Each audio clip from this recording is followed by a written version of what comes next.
Notre invité a près de 10 ans de carrière, on ne le présente plus. Il est bientôt plus connu que le pain, n'est-ce pas? Et il sera en concert à Bruxelles le 28 février prochain. Mon invité est Naza sur Fun Radio. Salut Naza, comment tu vas? Ça va, très bien. Plus connu que Très le bien. pain Là, ou pas encore? Non, là, je suis au stade, je pense, du pain et demi encore. Le pain direct, c'est chaud. On te le souhaite Naza. Bienvenue chez nous Naza, t'as près de 10 ans de carrière, hein. Comme je l'ai dit, on peut dire que t'as mouillé le maillot et que t'as maillé. Tu me diras si c'est le cas ou pas. Alors même si t'as déclaré récemment que t'es le plus gros fainéant de France, apparemment, t'es aussi un des plus gros hitmakers de ces dernières années. C'est quoi ton secret Naza pour être toujours aussi actif dans la musique en tant que flemmard? En tant que flemmard, tant que je rigole, normalement, il y aura toujours de la musique. De la belle musique. Tant que je suis souriant, joyeux, ça va le faire. D'ailleurs, tu dis que pour faire de la bonne musique, même tes gars autour de toi en studio doivent être de bonne humeur. C'est ça. Dès qu'eux, ils sont pas contents, c'est fini, c'est mort, moi aussi. Et qu'est-ce qui te met de bonne humeur à toi, Naza? Juste dès qu'on se charrie, dès qu'il y a la première vanne qui est bonne, c'est bon. On peut commencer la journée. Il faut quelqu'un qui ouvre le bal. Il faut que ou c'est moi ou quelqu'un, mais en tout cas, dès que ça commence, c'est fini. Et c'est ce qui te caractérise, Naza, c'est ta bonne humeur et le fait que tu prennes rien au sérieux. D'ailleurs, j'ai une anecdote à ce sujet. J'ai réalisé une de tes premières interviews à l'époque, c'était en novembre 2016. Tu étais accompagné de Que Black, peut-être que tu as oublié. Et à l'époque, vous étiez resté bloqué dans un ascenseur. Est-ce que ça te parle, ça? C'était chez nous à Bruxelles, pas à Fun Radio, dans une autre radio. Bien sûr, ça me parle.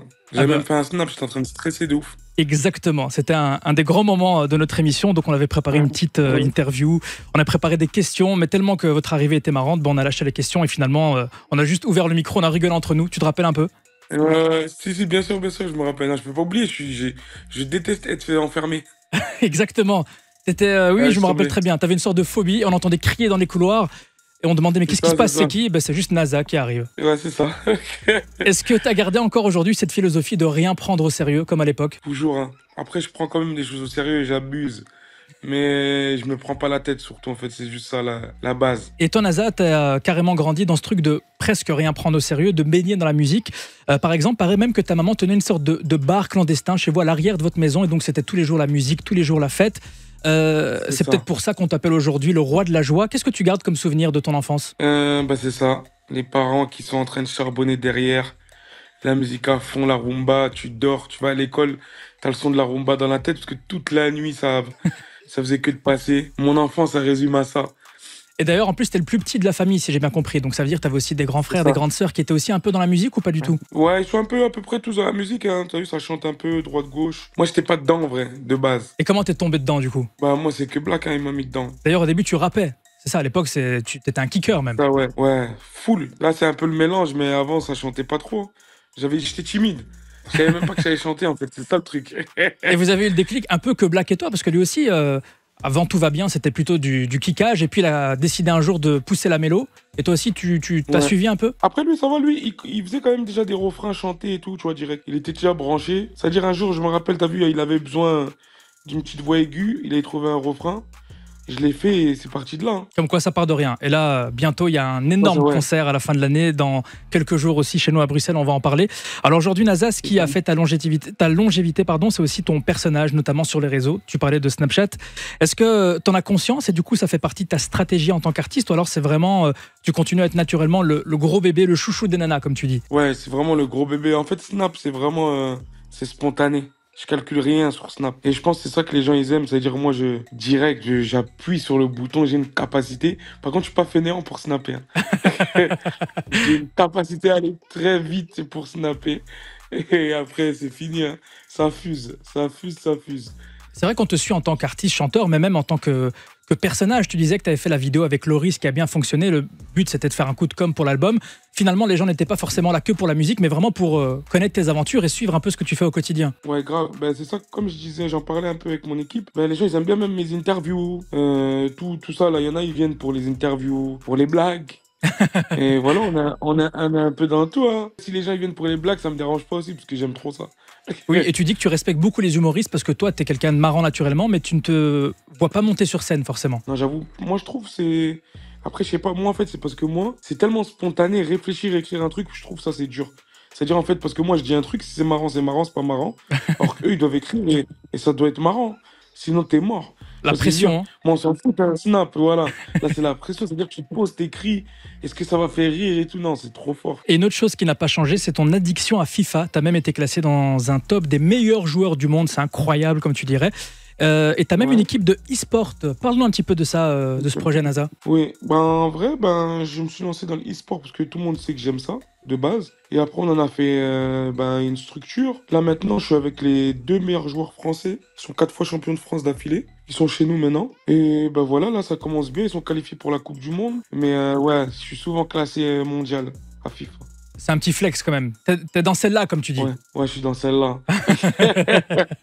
Alors, j'ai récemment reçu Que Black dans l'émission, qui est de retour en force, comme toi. Il nous a parlé du fait qu'il y avait énormément de morceaux enregistrés entre vous. Ça se compterait peut-être même par centaines. Alors, comme je le disais au début, je vous ai reçus tous les deux en radio il y a presque 10 ans et vous êtes toujours des frangins à l'heure actuelle, malgré le succès et vos carrières qui ont décollé. Comment est-ce que tu définirais ta relation avec Que Black? C'est mon frère, point. J'ai pas un autre ref que lui, c'est vraiment mon frère de sang, c'est que Black NASA, comme je dis, je répète, t'as vu quand t'achètes un Kinder Bueno, tu peux pas en acheter qu'un, c'est les deux, c'est pareil. On est Exactement. toujours ensemble. Et ça se mélange C'est bien avec la pareil. banane en plus. C'est ça, voilà. On a On est essayé. les Bana Bueno Lima. On t'a écouté, C'est on bon, a hein. suivi, on a suivi, on a suivi. Parlons musique NASA, le projet le plus récent que tu as sorti, c'est Nasaland, il y a plus ou moins 8 mois, jour pour jour. C'est quoi ton bilan et le retour de ton public sur ce projet? Les gens ils sont contents. Les gens ils sont contents. Bon, il y en a ils sont un peu pleins. Ils ont dit ça manque un peu de brinque. Donc là on va ressortir un peu la fête, un peu plus de fête. Mais sinon les gens le retour incroyable, les feats, les gens ils ont kiffé. Et tu parlais de ta collaboration et ta relation avec Que Black, on en a parlé avec lui il y a quelques jours aussi. Est-ce que l'album en commun va un jour voir le jour ou pas encore? Ouais, non, un jour c'est obligé. Je sais pas quand, mais un jour il va voir le jour. Pas de date prévue, vous n'êtes pas en train de bosser dessus pour l'instant? Non, non, je te jure là il y a vraiment pas de date. Après t'as vu moi et lui comme je dis, on a vraiment énormément de sons ensemble. Mais qui sont jamais sortis quoi. Parce qu'on est toujours ensemble, c'est-à-dire des fois quand on a rien à faire, ben on enregistre un son. Vous pourriez peut-être même sortir un Ouais. album sans aller en studio, juste avec ce que vous avez sur le disque dur, il y a moyen de faire un album. Mais me large, on peut même en faire 3 4. Mais tu connais, nous on aime bien, on est des bosseurs, c'est-à-dire on va aller quand même chercher des nouvelles sonorités, des trucs pour que tout le monde soit content. En vrai. Et après le projet Nasaland, il y a quelques singles qui sont sortis, notamment cette série de stations qu'on a d'ailleurs tous joué sur Fun Radio, on valide très fort. Est-ce que ça annonce une Merci. suite proche, un album cette année, ou t'es focus que sur tes gros concerts là qui vont arriver? Je dis la vérité, je me tâte. C'est soit j'envoie des singles, soit je sors un album. Je vais demander, hein, moi j'aime bien parler en story, demander qu'est-ce que vous voulez que je fasse. Après les gens ils veulent que je fasse du son, que je sors un album ou truc, mais en tout cas là ça va envoyer beaucoup de sons jusqu'au concert. Hein. Et en parlant de concert, ça y est, tu seras dans quelques jours, le 28 février, sur scène à la Madeleine à Bruxelles pour un show incroyable, on l'a dit, un show de Monsieur Johnson, hein, moi je dirais. Alors qu'est-ce que tu nous prépares Ouais. pour cette soirée-là? Comme d'hab, hein, une ambiance joviale, africarolesque, rocambolesque. Et vraiment, le fameux pas de danse va être là. En plus, BX, c'est la maison, c'est-à-dire là-bas. Ah Je oui, vais même je vais le développer le pas. n'oublie pas que Je tous vais les aller Z plus loin, seront on va là. Et pousser même le nous, bouchon. même si on n'est pas Z, Voilà. on est un peu Z quand même. Bien sûr, non, je suis obligé, je vais venir avec les musiciens. En fait, je suis obligé de faire un show. Ça va être le mini-show de Paris, en fait. Tu vois ce que je veux dire? Donc pour Là, ça rappel, tu vas va faire être l'accord mais ça à va la être le fin de l'année. C'est le 30 octobre, tu seras du côté de Paris. 30 octobre. Et chez nous à Bruxelles dans Non, quelques jours. Le 28, c'est ça. Et on va tuer, on va tuer. Vraiment, vraiment dans la joie. On va essayer de faire sourire les gens comme d'hab. Si les gens ils sourient, je serais content. Et D'ailleurs, voilà. ce matin, j'ai souri grâce à toi parce que j'ai suivi une session live que tu avais fait chez des confrères il y a quelques jours avec un petit band derrière, un guitariste là que tu avais un peu charrié. C'était incroyable. Alors si juste ça, c'est un extrait de ce qu'on va peut-être vivre sur scène. Oui. Ah, franchement, je suis chaud. Ouais, non, ça va être ça, c'est un très bel extrait même ça. Franchement, blague à part, Non, non, ça va c'était. être ça. Je l'ai même téléchargé à l'ancienne là. Tu vois, quand tu prenais les clips de YouTube piratés là, je l'ai téléchargé pour le réécouter en boucle Ouais, après. ouais. Ah, franchement, j'ai kiffé. Je vois le délire. J'ai kiffé. Non, non, c'est vrai qu'il a bien marché. Je m'y attendais pas. On l'avait fait il y a longtemps et on l'avait jamais sorti. Ils m'ont dit si, t'inquiète, c'est bien et tout. Parce que j'avais un peu la voix cassée, c'est-à-dire que j'étais en mode. Oh, est-ce qu'il est bien? Après, on a dit non, t'inquiète. Je les ai fait confiance et ils ont eu raison. Les gens, ils ont kiffé. Je dis ah ouais, lourd. Et surtout qu'on n'a pas forcément l'habitude d'entendre ces morceaux-là en acoustique, tu vois. Normalement, c'est des trucs qu'on entend en C'est soirée, ou en radio, quand ça bouge bien. Mais là, en acoustique, Grave. c'était du miel quand même. Ça Hein. change. Hein. Ouais. Ouais, ça fait du bien, ouais. Mais en concert, hein, c'est ça. En concert, je viens avec les musiciens. J'ai une équipe de 5-6 icos. Ah, je te jure, c'est du sérieux. Hein. On y sera. Le 28 février, ça va être incroyable. Merci. Avant de clôturer l'interview, en tant que gourmand, bon, on a parlé de fameux Bana Bueno que tu as inventé. Est-ce que tu pourrais nous partager peut-être en exclu un autre combo, une autre fusion de nourriture validée par NASA qu'on doit absolument tous et toutes tester à partir d'aujourd'hui? J'avoue, j'ai pas d'autres combos. Hein. Moi, par contre, j'ai un combo chez vous que j'aime bien. Ouais. En Belgique. Ah, c'est un combo de fou. À la base, je suis pas dedans. Mais le frite compote. Ah, t'es dans celle-là. T'es dans celle-là. Je suis dans celle-là. Avec une belle fricadelle sur le côté, ça va bien se passer cette histoire. T'as les bonnes refs là, NASA, t'as les bonnes refs. Ah, j'ai les bonnes rêves. Je te dis, j'ai passé beaucoup de vacances, moi, dans votre pays. Ah ouais? Qu'est-ce que t'aimes bien chez nous à part les frites compotes et les fricadelles? Non, j'aime tout. T'as vu, j'aime bien l'ambiance. Déjà, j'aime trop votre accent, de 1. J'ai un accent ou moi pas? Comment est-ce que tu trouves? Comment je parle? Est-ce que je parle avec un gros accent ou pas?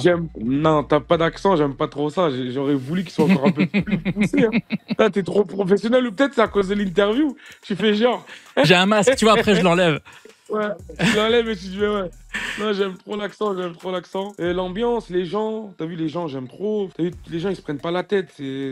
J'aime trop la Belgique. Bah viens vivre chez nous, c'est à 1 heure de train de Paris. C'est vrai. Non mais après j'ai trop de rendez-vous à Paris, je peux même pas. Pas grave, tu les loupes. Qu'est-ce qu'on a dit? On prend rien au sérieux, on a dit. On prend rien au sérieux, je viens, je fais mes rendez-vous, je viens la veille. Hein.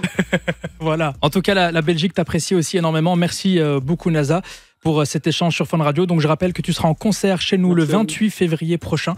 Il y a encore quelques places disponibles sur le site de la Madeleine. Et Monsieur Johnson, je vous laisse le mot de la fin pour clôturer cette interview. RDV le 28 février à la Madeleine, ça va être jovial, capricarolesque, rocambolesque. Vous allez avoir le sourire jusqu'à là, une crampe carrément, jusqu'au lendemain. Ah ouais.